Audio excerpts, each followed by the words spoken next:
નમસ્તે મિત્રો, સ્વાગત છે તમારું અમારી યુટ્યુબ ચેનલમાં।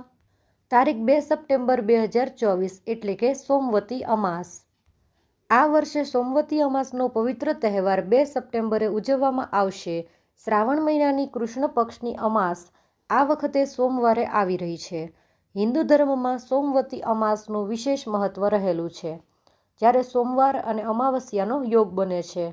આ દિવસે કરવામાં આવતી પૂજા અને ઉપવાસ વિશેષ ફળદાયી માનવામાં આવે છે। સોમવતી અમાસે બ્રહ્મ મુહૂર્તમાં પવિત્ર નદીઓમાં સ્નાન અને દાન કરવાથી પિતૃઓના આશીર્વાદ મળે છે। વિવાહિત મહિલાઓ આ દિવસે પોતાના પતિના લાંબા આયુષ્ય માટે વ્રત રાખતી હોય છે। આવો આજે શ્રાવણની પૂર્ણાહુતિ અને અમાસ ક્યારે છે, સોમવતી અમાવસ્યાનો શુભ સમય શું છે તે જાણી લઈએ। તો મિત્રો, પંચાંગ પ્રમાણે શ્રાવણ મહિનાની અમાસની તિથિ 2 સપ્ટેમ્બર 2024ના રોજ સવારે 5:21 વાગ્યે શરૂ થશે। તે બીજા દિવસે એટલે કે 3 સપ્ટેમ્બર 2024ના રોજ 7:24 કલાકે સમાપ્ત થશે। તો હવે જાણી લઈએ સોમવતી અમાસનું વ્રત અને પૂજા વિધિ। આ દિવસે મહિલાઓ સૂર્યોદય પહેલાં જાગી અને સ્નાન કરે છે અને વ્રતનો સંકલ્પ કરે છે। સૌ પ્રથમ ભગવાન ગણેશને વંદન કરો, પંચામૃત સાથે ગંગાજળથી ભગવાનનો અભિષેક કરો। હવે ભગવાનને ચંદન, અક્ષત અને ફૂલ ચઢાવો। મંદિરમાં ઘીનો દીવો પ્રગટાવો। પૂજા દરમિયાન ફળ, ફૂલ અને મીઠાઈનો ભોગ ધરાવો। ત્યારબાદ મહિલાઓ વ્રત કથા સાંભળે છે। તેઓ ભગવાન શિવ, પાર્વતી અને વિષ્ણુની પૂજા કરે છે। અંતમાં આરતી અને ભોગ લગાવીને ક્ષમા પ્રાર્થના કરો। એવું માનવામાં આવે છે કે આ દિવસે વ્રત કરવાથી પતિનું આયુષ્ય વધે છે અને પરિવારમાં સુખ સમૃદ્ધિ આવે છે। સોમવતી અમાવસ્યાનો તહેવાર મહિલાઓ માટે ખાસ મહત્વનો કહેવાય છે। તો મિત્રો, હવે જાણીએ કે સોમવતી અમાસના દિવસે શું કરવું જોઈએ। પવિત્ર સોમવતી અમાસના દિવસે સવારે વહેલા ઉઠી અને સ્નાન કરી સૂર્યદેવને અર્ઘ્ય આપો। લોટની ગોળીઓ બનાવી માછલીઓને ખવડાવો અને કીડિયારું પૂરો। પીપળો, વડ, કેળ, તુલસી જેવા વૃક્ષો વાવવા જોઈએ। તેમાં ભગવાનનો વાસ હોવાનું માનવામાં આવે છે। એવું માનવામાં આવે છે કે સોમવતી અમાસ પર કરવામાં આવેલ આ કાર્યો પિતૃઓને પ્રસન્ન કરે છે અને જીવનમાં ખુશીઓ લાવે છે। સોમવતી અમાસના દિવસે મહિલાઓ ખાસ કરીને પીપળાની પૂજા કરે છે। આ એક શુભ અને ધાર્મિક પરંપરા માનવામાં આવે છે। મહિલાઓ પીપળાના ઝાડની પૂજા કરી તેની પ્રદક્ષિણા કરે છે। તેમના પરિવારની સુખ સમૃદ્ધિ અને દીર્ઘાયુ માટે પ્રાર્થના કરે છે। હિન્દુ ધર્મમાં પીપળાના વૃક્ષનું વિશેષ મહત્વ રહેલું છે। તેને ભગવાન વિષ્ણુનું પ્રતીક પણ માનવામાં આવે છે। આ દિવસે મહિલાઓ પીપળાના ઝાડની 108 વાર પ્રદક્ષિણા કરીને પૂજા કરે અને ઝાડની આસપાસ કાચા સૂતરનો દોરો વીંટાળે। આ પ્રક્રિયાને સૌભાગ્ય અને સમૃદ્ધિની પ્રાપ્તિનું પ્રતીક માનવામાં આવે છે। જે દિવસે અમાસ અને સોમવાર હોય તે દિવસે સોમવતી અમાસ કહેવાય છે। વ્રત કરનારે પવિત્ર જળમાં સ્નાન કરી પીપળાના મૂળમાં ભગવાન વિષ્ણુની પૂજા કરવી અને ઘીનો દીવો કરવો। પછી 8 જાતના ફળો હાથમાં લઈ 108 વાર પ્રદક્ષિણા કરવી। 108 ફેરા ફર્યા પછી તે ફળો ભગવાનને અર્પણ કરવા।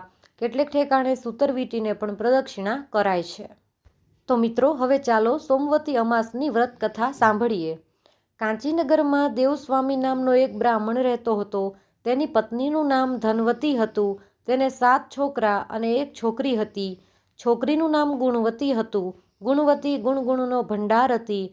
તેના મંગલાચરણથી ઘરના બધા પ્રસન્ન રહેતા। 7 ભાભીઓ તેના ઉપર ઘણું હેત રાખતી। એક દિવસ એક બ્રાહ્મણ તેમને ઘરે ભિક્ષા લેવા આવ્યો। 7 વહુઓએ બ્રાહ્મણને ભિક્ષા આપી। બ્રાહ્મણે સૌને અખંડ સૌભાગ્યવતી થાવનો આશીર્વાદ આપ્યો। ગુણવતીએ પણ ભિક્ષા લઈને આવી। તેણે બ્રાહ્મણને ભિક્ષા આપી। બ્રાહ્મણ ગુણવતીને જોઈ જ રહ્યો। થોડી વારે તેણે ગુણવતીને બહેન ધર્મવતી થાનો આશીર્વાદ આપ્યો। ગુણવતી તેની બા પાસે ગઈ અને કહ્યું, બા, મહારાજે સૌને અખંડ સૌભાગ્યવતી થાવનો આશીર્વાદ આપ્યો અને મને ધર્મવતી થા કહ્યું, એમ કેમ? પુત્રીની વાત સાંભળીને ધનવતીને નવાઈ લાગી। તે મહારાજ પાસે આવી અને પૂછ્યું, મહારાજ, મારી દીકરીને અખંડ સૌભાગ્યવતીને બદલે ધર્મવતી થા એવો આશીર્વાદ કેમ આપ્યો? મહારાજે કહ્યું, મેં જે કહ્યું છે તે ઠીક જ કહ્યું છે। ગુણવતીના જ્યારે લગ્ન લેવાશે ત્યારે સપ્તપદી વખતે જ તેનો પતિ મૃત્યુ પામશે। ગુણવતી વિધવા થશે। એટલું સાંભળતા તેની માનું હૃદય થડકી ગયું. ગુણવતી પણ રડવા જેવી થઈ ગઈ. બહેન, એટલા માટે તો કહું છું કે અત્યારથી જ તારે ખૂબ જ ધર્મ સંગ્રહ કરવો જોઈએ, જેથી તને દુઃખ વેળા શાંતિ મળે. મહારાજે ગુણવતીને આશ્વાસન દેતા કહ્યું. ધનવતીએ હાથ જોડી મહારાજને પૂછ્યું, મહારાજ, અમને એવો ઉપાય બતાવો કે જેથી મારી ફૂલ જેવી દીકરી રંડાપામાંથી બચે. મહારાજે કહ્યું, જો તમે સિંહલ દ્વીપમાંથી સોમા નામની ધોબણને તમારે ઘરે લાવી શકો તો તમારી દીકરી દુઃખમાંથી બચે. પરંતુ એ કામ ઘણું કઠણ છે. આમ કહી બ્રાહ્મણ ત્યાંથી ચાલતો થયો. દેવસ્વામી વિચારમાં પડ્યો કે સિંહલ દ્વીપમાં જવું શી રીતે. તેણે પોતાના 7 પુત્રને બોલાવ્યા અને સિંહલ દ્વીપમાં જવાનું કહ્યું. મોટા 6 છોકરા ચૂપ રહ્યા, પણ સૌથી નાનો શિવસ્વામી સિંહલ દ્વીપ જવા તૈયાર થયો. શિવસ્વામી અને ગુણવતી બંને ભાઈ બહેન સિંહલ દ્વીપ જવા ચાલી નીકળ્યા. અનેક વનવગડા વીણતા વીણતા ભૂખ લાગે તો વનફળ ખાતા તેઓ સમુદ્ર કાંઠે આવી પહોંચ્યા. ભાઈ બહેન બંને થાકીને લોથપોથ થઈ ગયા હતા. સમુદ્ર ઓળંગવો સી રીતે, એમ વિચાર કરતાં કરતાં તેઓ એક વડના ઝાડ નીચે બેઠા. આ વડ ઉપર એક ગીધ પક્ષી તેના બચ્ચા સાથે રહેતો હતો. તે ખાવાનું લઈને આવ્યો અને બચ્ચાને કહ્યું, જુઓ, આજે તો સરસ ખાવાનું લાવ્યો છું, પેટ ભરીને ખાઓ. બચ્ચા બોલ્યા, અમારે કાંઈ ખાવું નથી. ગીધ પક્ષી બોલ્યો, અરે એવું શું છે, આટલું સરસ ખાવાનું અને તમે ખાવાની ના પાડો છો? બચ્ચા બોલ્યા, આ ઝાડ નીચે જે બેઠેલા છે તે બંને ભાઈ બહેન કેટલાય દિવસથી ભૂખ્યા છે. તેમને ખવડાવ્યા વિના અમારું પેટ કેમ ભરાય? બચ્ચાનો અતિથિ પ્રત્યેનો આવો પ્રેમ જોઈ અને ગીધ વનફળો ઉપાડી લાવ્યો અને ભાઈ બહેન આગળ મૂક્યા. ગીધને જોઈને શિવસ્વામી બોલ્યો, હે ગીધરાજ, અમારું કામ ન થાય ત્યાં સુધી અમોને ખાવાનું ગળે ઉતરે તેમ નથી. અમારે સિંહલ દ્વીપમાં સોમાને ઘેર જવું છે. કોઈ ઉપાય બતાવો તો સારું. ગીધ બોલ્યો, તમે ચિંતા ન કરો, હું હમણાં જ તમને સિંહલ દ્વીપમાં પહોંચાડી દઉં છું. તમે નિરાતે જમી લો. ભાઈ બહેને વનફળો ખાઈ લીધા. આ ગીધ સામાન્ય ગીધ ન હતો. તે ધારે તો 10 માણસોને સામટા ઉપાડી શકે એટલો બળવાન હતો. તેણે પોતાની પીઠ ઉપર ભાઈ બહેનને બેસાડી લીધા અને આકાશ માર્ગે ઉડ્યો. ગીધ ઘડીકવારમાં ઉછળતા સાગરને પેલે પાર પહોંચી ગયો અને સોમાના ઘર આગળ બંનેને ઉતારી દીધા. સવાર થવાને હજી વાર હતી. ભાઈ બહેન વિચાર કરતા હતા કે હવે શું કરવું. ગુણવતીએ કહ્યું, ભાઈ, આપણે સોમાની કાંઈ સેવા ચાકરી કરીએ તો સોમા રાજી થાય. આમ વિચારી તેમણે સોમાના ઘર આગળથી કચરો કાઢવા માંડ્યો. શિવસ્વામી કૂવેથી પાણી ભરી લાવ્યો. ગુણવતીએ સોમાનું આંગણું લીપી ગુપીને સ્વચ્છ કર્યું અને સૂર્ય ઉગે તે પહેલાં તેઓ દૂર જઈને બેઠા. સવાર પડ્યું. સોમા આળસ મરડીને ઉઠી તે ઘરની બહાર નીકળી અને આંગણું જોયું તો તેના આશ્ચર્યનો પાર ન રહ્યો. તેને થયું, મારું આંગણું લીપ્યું કોણે? તે વિચારમાં પડી, પણ કંઈ સમજણ પડી નહીં. ભાઈ બહેન નિત્ય સોમાનું આંગણું લીપવા લાગ્યા. સોમા સવારે જુએ અને નવાઈ પામે. આજે તો તે રાત્રે જાગતી બેસી રહી. રાતનો છેલ્લો પહોર થયો ત્યાં તો 2 જણાને આંગણું લીપતા જોયા. સોમા દોડી આવી અને પૂછ્યું, ભાઈ, તમે કોણ છો? મારું આંગણું તમે શા માટે લીપો છો?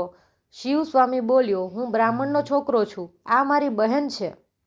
અમે તમને તેડવા આવ્યા છીએ. અમે તમારી સેવા ચાકરી કરીને તમને રાજી કરવા માંગીએ છીએ. સોમા ધોબણ તો ચિંતામાં પડી ગઈ. બ્રાહ્મણના બાળકો મારું ઘર લીપે? તે બોલી ઉઠી, ભાઈ, તમે મારા અતિથિ છો, મારે તમારી સેવા કરવી જોઈએ. વળી તમે બ્રાહ્મણ છો એટલે જો હું તમારી પાસે કામ કરાવું તો પાપમાં પડું. તમારે જે કામ હોય તે કહો, હું આનંદથી કરીશ. શિવસ્વામીએ પોતાની બહેનની બધી વાત કહી અને ગમે તે રીતે ગુણવતીના લગ્ન સમયે તેમને ઉપસ્થિત રહેવા આગ્રહ કર્યો. સોમાએ પોતાના દીકરાની વહુઓને કહ્યું, હું જાઉં છું, પણ આપણે ઘરે કોઈ મરી જાય તો હું આવું ત્યાં સુધી સાચવી રાખજો. આમ કહી સોમા પોતાના વ્રતના પ્રભાવે શિવસ્વામી અને ગુણવતીને લઈ આકાશ માર્ગે ઉડી. ઘડીકવારમાં તો બધા કાંચીનગરમાં આવી ગયા. સોમાને પોતાને ત્યાં આવેલી જોઈ ગુણવતીના માતા પિતાના આનંદનો પાર ન રહ્યો. તેમણે ઉજ્જૈનમાં રુદ્રશર્મા નામના એક ગુણવાન છોકરા સાથે ગુણવતીનું વેવિશાળ કર્યું અને લગ્ન લેવડાવ્યા. ઉજ્જૈનથી જાન આવી પહોંચી. લોકો જાત જાતની અટકળો કરવા લાગ્યા. ચોરીમાં મંગળ ફેરા ફેરવવા માંડ્યા. ત્યાં તો રુદ્રશર્મા બેભાન થઈને પડ્યો. લગ્ન મંડપમાં હાહાકાર વર્તાયો.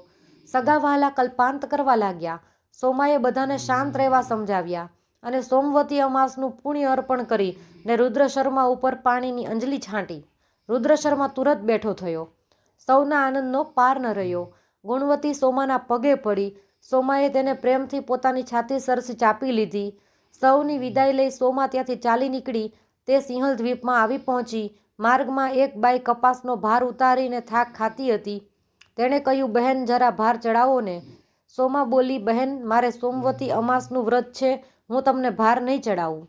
આગળ જતાં એક બાઈ મૂળાનો ટોપલો લઈને બેઠેલી. તેણે સોમાને કહ્યું, બહેન, મને આ ટોપલો ચડાવો ને. સોમાએ કહ્યું, બહેન, મારે વ્રત છે, હું તમને ભાર નહીં ચડાવું. આમ કહી સોમા પોતાના ઘર ભણી ચાલતી થઈ. રસ્તામાં પીપળો આવ્યો. સોમાએ 108 ફળો લઈ પીપળાની પ્રદક્ષિણા કરી અને ભગવાનનું પૂજન કર્યું. સોમાએ જ્યારે રુદ્ર શર્માને સોમવતી અમાસનું પુણ્ય અર્પણ કરી પાણીની અંજલિ છાંટી હતી. તે જ સમયે સોમાને ઘરે બધા પુત્રો મરી ગયા હતા. બધા સોમાની વાટ જોઈને બેઠા હતા. પરંતુ સોમાએ પીપળાની પ્રદક્ષિણા કરી, ભગવાનનું પૂજન કર્યું. ત્યાં તો તેના મરેલા બધા પુત્રો સજીવન થયા. સૌ આનંદ કરવા લાગ્યા. ગુણવતી પણ સોમવતી અમાસનું પવિત્ર વ્રત કરવા લાગી. આવો આ વ્રતનો પ્રભાવ છે. ઓમ નમઃ શિવાય.